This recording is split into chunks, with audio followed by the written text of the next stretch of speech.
Hello everyone, बहुत बहुत स्वागत है आपका chapter wise previous year question की सीरीज में। और आज हम बात करेंगे 3D ज्योमेट्री के 3 नंबर वाले सवालों के बारे में। तो चलिए शुरू करते हैं आज के इस सेशन को। अ, सबसे पहला सवाल आपके कंप्यूटर स्क्रीन पर ये रहा। Let Li, Mi, Ni, where I is equal to 1, 2, 3, be the direction cosines of three mutually perpendicular vector in space. Show that A dash is equal to I3. L जैसा लग रहा है but वो I3 है, identity matrix है 3 by 3, where A is equal to L1 M1 N1 L2 M2 N2 L3 M3 N3। ठीक है, यहाँ पर गलती है, तो यहाँ पर आपका 3 होना चाहिए। ठीक है, यहाँ पर आपका 3 होना चाहिए, तो इसको मैं सही कर देता हूँ। यहाँ पर हम ब्लैक से करते हैं इसको सही, तो ये आपका 3 होना चाहिए। ठीक है, चलो आगे बढ़ते हैं। अब यहाँ पर आपको पहले ये समझना चाहिए कि पहले भाई ये जो करेक्शन है वो तो हमने बता दिया सर ने। अब यहाँ पर आपको क्या क्या पता होना चाहिए। आपको पता होना चाहिए कि अगर ये म्यूचुअली परपेंडिकुलर हैं तो L1 L2 M1 M2 और N1 N2 ये जीरो होना चाहिए। या मैं ये बोल सकता हूँ L2 L3 M2 M3 N2 N3 ये जीरो होना चाहिए। या मैं बोल सकता हूँ L1 L3 M1 M3 N1 N3 ये जीरो होना चाहिए। ठीक है, दूसरी चीज कि L1 square M1 square N1 square ये 1 होना चाहिए। Similarly L2 square M2 square N2 square ये भी 1 होना चाहिए। और L3 स्क्वायर M3 स्क्वायर और N3 स्क्वायर ये भी 1 होना चाहिए। ठीक है, अच्छा, तो ये तो हमें मालूम है कि डायरेक्शन कोसाइन से हमने ये चीज पढ़ी हुई है, और ये अगर परपेंडिकुलर तो ये कंडीशन होती है। अब यहाँ पर हमें ये ए डैश का मतलब क्या होता है कि अगर कोई भी मैट्रिक्स है तो उसके रो को कॉलम में इंटरचेंज कर दो तो वो ए डैश में कन्वर्ट हो जाता है। तो हमने ये बोला कि यहाँ पर ये जो ए है वो एक्चुअली में क्या लिखा हुआ है, L1 M1 N1 L2 M2 N2 L3 M3 और N3 ये लिखा हुआ है।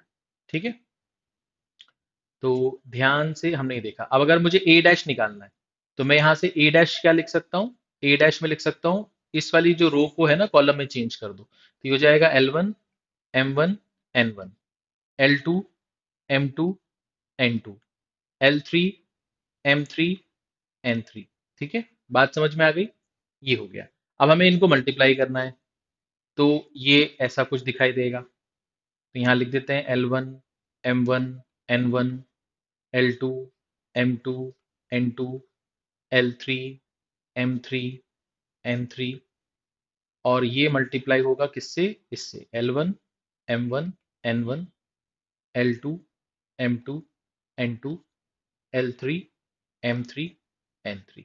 अब आपको पता होना चाहिए कि जब ये मल्टीप्लाई होगा तो ये वाली रो इस वाले कॉलम से मल्टीप्लाई होगी, तो ये क्या बनेगा, ये बनेगा L1 square plus M1 square plus N1 square बनेगा।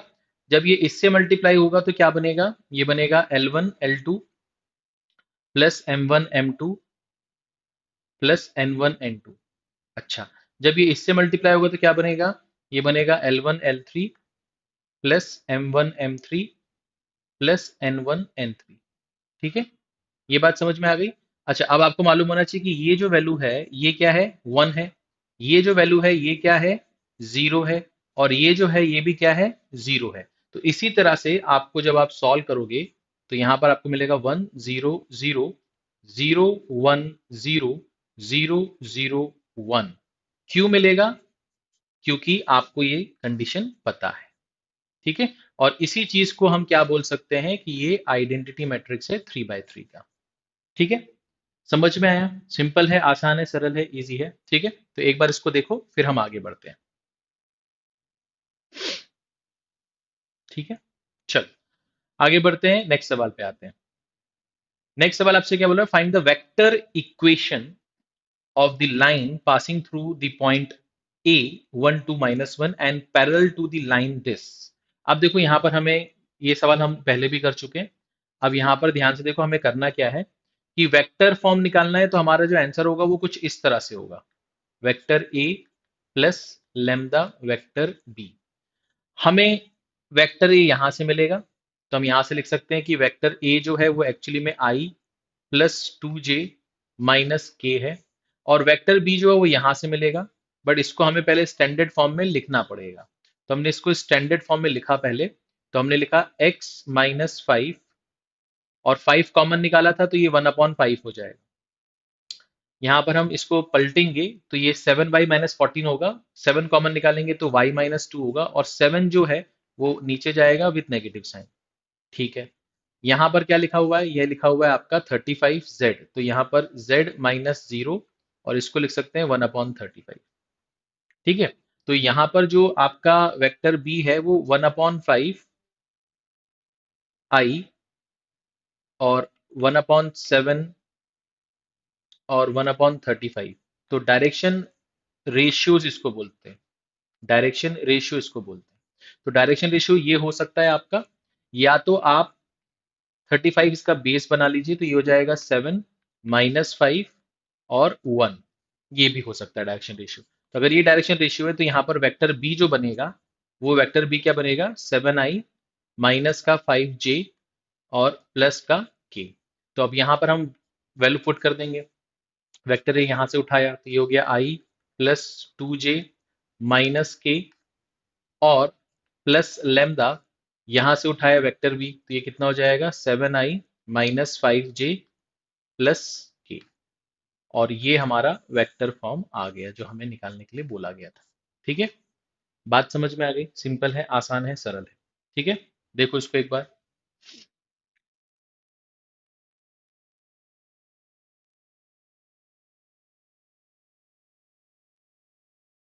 नेक्स्ट क्वेश्चन देखते हैं। नेक्स्ट क्वेश्चन आपसे क्या बोल रहा है, find the equation of line passing through 1 1 2 and 2 3-1। अब ये तो बहुत आसान सी चीज हो गई। ठीक है, आपको मालूम है कि ये आपका क्या है, x1 y1 z1, ये आपका क्या है, x2 y2 z2। तो ये आपको इक्वेशन ऑफ लाइन निकालना है, तो आप क्या लिख सकते हो, x minus x1 upon x2 minus x1, y minus y1 upon y2 minus y1, z minus z1 upon z2 minus z1। तो यहाँ पर x माइनस x1 यानी कि 1 हो जाएगा, y minus y1, y minus y1, y1 कितना है, 1 है, z माइनस z1, z1 यानी कि 2 हो गया। अब आपके पास में x2 कितना है, 2, ये कितना है, 3, और ये कितना है, -1। तो यहाँ पर ये हो जाएगा x माइनस 1 अपॉन 1, ये हो जाएगा y माइनस 1 अपॉन 2, और ये हो जाएगा z माइनस 2 अपॉन -3। तो ये आपने इक्वेशन बना दी। ठीक है, सिंपल है, आसान है, सरल है, इजी है। ठीक है, चल आगे बढ़ते हैं। नेक्स्ट, अब जैसे ये सवाल है कि find the acute angle between the line this and this, acute angle निकालना है आपको। तो पहले आपको समझना पड़ेगा कि यहाँ पर ये जो नीचे होता है इससे आपको b1 मिलता है, या मैं बोलूं कि ये जो फॉर्म लिखा हुआ है, ये जो फॉर्म लिखा हुआ है कार्टेशियन फॉर्म, इसका एक इक्वेशन होगी वेक्टर फॉर्म में, वो होगी vector A plus lambda vector B. तो मैं इसको ए1 और इसको b1 लेता हूँ। ये जो कार्टेशियन फॉर्म में इक्वेशन लिखी हुई है इसकी भी कोई वेक्टर फॉर्म होगी, तो वो मैंने लिख दिया vector A2 plus mu बी2 vector. ठीक है, तो अगर हमें एंगल निकालना होता है तो हम ये वाला वेक्टर निकाल लेते हैं, और ये वाला वेक्टर कहाँ से मिलता है, हमें नीचे से मिलता है। मगर नीचे से मिलता है इसका मतलब ये नहीं है कि हम स्टैंडर्ड फॉर्म में देखना भूल जाएं। पहले हमें ये देखना पड़ेगा कि ये स्टैंडर्ड फॉर्म में है या नहीं है, क्योंकि उस वजह से प्लस माइनस साइन का दिक्कत हो सकती है, साथ में हो सकता है एक्स वाई जेड के कोई कोफिशिएंट हो तो वो भी नीचे आएंगे। तो हमने देखा कि इसके हिसाब से अगर मैं बी वन निकालूं, बी वन वेक्टर निकालूं, तो ये तो स्टैंड फॉर्म में लिखा हुआ है, तो ये क्या हो जाएगा, 3i plus 4j plus 5k। और अगर इसके हिसाब से मैं वेक्टर b2 निकालूं, तो इसके हिसाब से ये भी स्टैंड फॉर्म में लिखा हुआ है, तो ये कितना हो जाएगा, 4i-3j प्लस 5k। ठीक है, अच्छा, अब आपको तो एंगल निकालना है, तो cos थीटा जो होता है वो क्या होता है, b1 डॉट b2, इनका डॉट प्रोडक्ट हो गया, और नीचे इनका हमने क्या ले लिया, मैग्नीट्यूड ले लिया। नीचे हमने इनका क्या ले लिया, मैग्नीट्यूड ले लिया। तो ये हमारे पास कितना है, 4i-3j प्लस 5k, और डॉट प्रोडक्ट कर रहे हैं 3i plus 4j plus 5k के और इसको हम डिवाइड करेंगे इसके मैग्नीट्यूड से, तो ये 16 हो जाएगा, ये 9 हो जाएगा, ये 25 हो जाएगा 25, और ये हो जाएगा 9, ये हो जाएगा 16, ये हो जाएगा 25। तो यहाँ पर ये दोनों चीजें तो सेम ही है, तो ये 50 50 रूट 50 यानी कि 50, है ना। ये हो गया, और ये कितना हो जाएगा, ये हो जाएगा 12, ये हो जाएगा -12, और ये हो जाएगा 25। तो यहाँ से 25/50 यानी कि 1/2, यानी कि cos थीटा 1/2, यानी कि थीटा जो है वो 60 डिग्री है, या पाई/3 है, पाई/3 है। ये आपके सवाल का जवाब है। ठीक है, सिंपल था, आसान था। आगे बढ़ते हैं और कुछ नए सवाल देखते हैं। यहाँ तो कोई दिक्कत है, जल्दी से बताओ।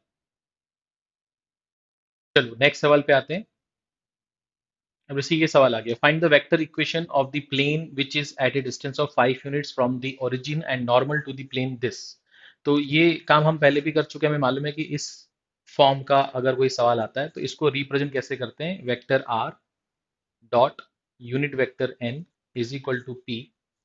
ठीक है, जिसमें से p जो होता है वो डिस्टेंस होता है जो कि 5 यूनिट दिया गया है, और ये जो यूनिट वेक्टर n है ये एक्चुअली में क्या होता है, नॉर्मल वेक्टर जो देते हैं उसको उसी के मैग्नीट्यूड से डिवाइड कर दो। तो यहाँ पर जो नॉर्मल वेक्टर दिया गया है वो आपको दिया गया है 3i minus 2j plus 6k। अब हम इसको इसी के मैग्नीट्यूड से डिवाइड कर देंगे, तो ये हो जाएगा 9, 4, और ये हो जाएगा 36, तो ये आ जाएगा 7। तो यहाँ पर हम लिखेंगे वेक्टर r, और यहाँ पर आ जाएगा 3/7i minus 2/7j plus 6/7k, और is equal to p। p हमारे पास कितना है, 5 यूनिट है। ठीक है, तो ये आपके सवाल का जवाब हो गया। आगे बढ़ते हैं और नेक्स्ट सवाल पे आते हैं। अब आपसे बोल रहा है find the angle between the plane this and this. Angle पूछ रहा है आपसे। अब ये समझो कि ये इक्वेशन कैसे रहती है, ये मान लो ये a1x लिखा हुआ है प्लस b1y है प्लस c1z है इज इक्वल टू d1 है। फॉर एग्जाम्पल ये a2x है, ये b2y है, ये c2z है इज इक्वल टू d2 है। तो अगर आपको एंगल निकालना है तो वो cos थीटा जो होता है वो क्या होता है, a1 a2 b1 b2 और c1 c2 का सम कर लो आप। ठीक है, और नीचे कितना आ जाएगा, नीचे आपका आ जाएगा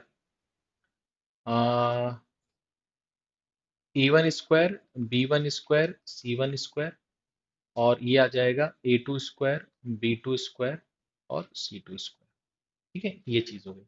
तो यहाँ पर अगर मैं बात करूं कि a1 हमारा कितना है 7, b1 हमारे पास कितना है 2, और c1 हमारे पास कितना है 6। अगर मैं बात करूं a2 कितना है हमारे पास 3, b2 हमारे पास कितना है -1, और c2 हमारे पास कितना है 10। तो cos थीटा जो होगा वो क्या होगा, a1 a2 करो तो 21 आएगा, b1 b2 करो तो माइनस का 2 आएगा, ये आएगा 60, और नीचे यहाँ पर कितना आएगा 49, 4 और 36, और यहाँ पर आ जाएगा 9 प्लस 1 प्लस 100। ठीक है, तो इसको सॉल्व कर लेंगे, तो इसको सॉल्व करेंगे तो ये आपका कितना आ जाएगा 41 अपॉन यहाँ पर आ जाएगा अंडर रूट ऑफ 9790, 9790। तो ये आपने यहाँ पर रिप्रेजेंट करना था थीटा, तो आपने लिखा cos inverse 41 upon under root of 9790। ठीक है, सिंपल है, आसान है। आगे बढ़ते हैं। ठीक है, चलो आगे बढ़ते हैं। अब जैसे बोल रहा है find the distance between the plane this and this. अब इस तरह का सवाल भी हमने पिछले सेशन में देखा हुआ है। ठीक है, तो आपसे बोला find the distance between this and this, तो सबसे पहले हमने लिखा है यहाँ पर 2x plus 3y plus 4z is equal to 10। यहां से मैंने देखा कि अगर मैं यहाँ से 2 कॉमन निकाल दूं तो यह बन जाएगा 2x 3y प्लस 4z, और 2 से इसको कैंसिल कर दूं तो ये बन जाएगा 9। ठीक है, तो अभी मैंने आपको बताया था कि ये जो चीज लिखी होती है ये a1x plus b1y plus c1z is equal to d1, है ना। तो यहाँ पर आप क्या कर सकते हो, ध्यान से देखो कि यहाँ पर a1 a2 जो है वो a के बराबर है जो कि 2 है, b1 b2 जो है वो b के बराबर है जो कि 3 है, C1 C2 जो है वो C के बराबर है जो कि 4 है, D1 यहाँ पर 10 है और D2 यहाँ पर 9 है। तो अगर आपको यहाँ पर डिस्टेंस निकालना है, अगर आपको यहाँ पर डिस्टेंस निकालना है, तो डिस्टेंस निकालने का तरीका क्या होता है? D1 माइनस D2, इसका मॉड ले लो क्योंकि हमें पॉजिटिव वैल्यू चाहिए होती है, और नीचे आप क्या करते हो? A² plus B² plus C² से डिवाइड करते हो के अंडर रूट से। तो ये 10 - 9 कितना हो गया? 1। और यहाँ पर क्या हो जाएगा? 2 का स्क्वायर 4, 3 का स्क्वायर 9 और 4 का स्क्वायर 16। इसका रूट लेना है और ये आएगा 1 और ये आ जाएगा √29। तो ये आपके सवाल का जवाब आ जाएगा। ठीक है, 1/√29। सिंपल है, आसान है, सरल है, इजी है। ठीक है, एक बार देखो इसको, कोई दिक्कत हो तो बताओ। आगे बढ़े। अब जैसे ये सवाल है, a line passes through the point with position vector this and is perpendicular to the plane this, find the equation of line in Cartesian and vector form। तो सबसे पहले समझो वेक्टर फॉर्म का मतलब क्या होता है। वेक्टर फॉर्म का मतलब होता है vector r is equal to vector a plus lambda vector b। तो ये पोजिशन वेक्टर के लिए यहाँ से उठा लो। ठीक है, तो ये आपका आ जाएगा 2i minus 3j plus 4k plus lambda. अब परपेंडिकुलर बोल रहा है ना, तो बस ये वाला वेक्टर उठा लो सीधे सीधे। तो ये आ जाएगा 3i plus 4j minus 5k। ये आपका वेक्टर फॉर्म आ गया। अब आपको अगर कार्टेशियन फॉर्म में लिखना होता तो आप क्या लिखते हैं? x minus x1 y minus y1 z minus z1। वो x1 y1 z1 यहाँ से मिलता है।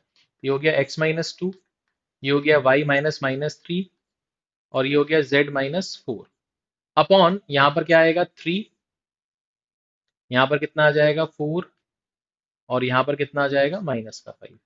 ठीक है, ये हो गया आपका कार्टेशियन फॉर्म। ठीक है, ये हो गया आपका कार्टेशियन फॉर्म। तो आपने कार्टेशियन फॉर्म भी बता दिया और वेक्टर फॉर्म भी बता दिया। ठीक है, बात समझ में आ गई? कोई दिक्कत, कोई परेशानी किसी भी तरह की है तो बताओ, आगे बढ़ सकते हैं। ठीक है, तो आज के सेशन में इतना ही रख रहे हैं। आज के सेशन में मैंने थोड़ा सा जल्दी किया है क्योंकि पहली बात तो ये कि जब मैं सवाल निकाल रहा था तो मुझे लगा कि कुछ ऐसे सवाल हैं जो हम ऑलरेडी कर चुके हैं। ठीक है, बट ठीक है, सवाल 1 नंबर में पूछें या 3 नंबर में पूछें, हमें उसको करना है और वो हमसे बनना चाहिए, ये हमारा मेन मोटो होना चाहिए। ठीक है, तो अब नेक्स्ट सेशन में मिलेंगे और उसमें हम 5 नंबर वाले सवालों के बारे में बात करेंगे। ठीक है, चलो, थैंक यू।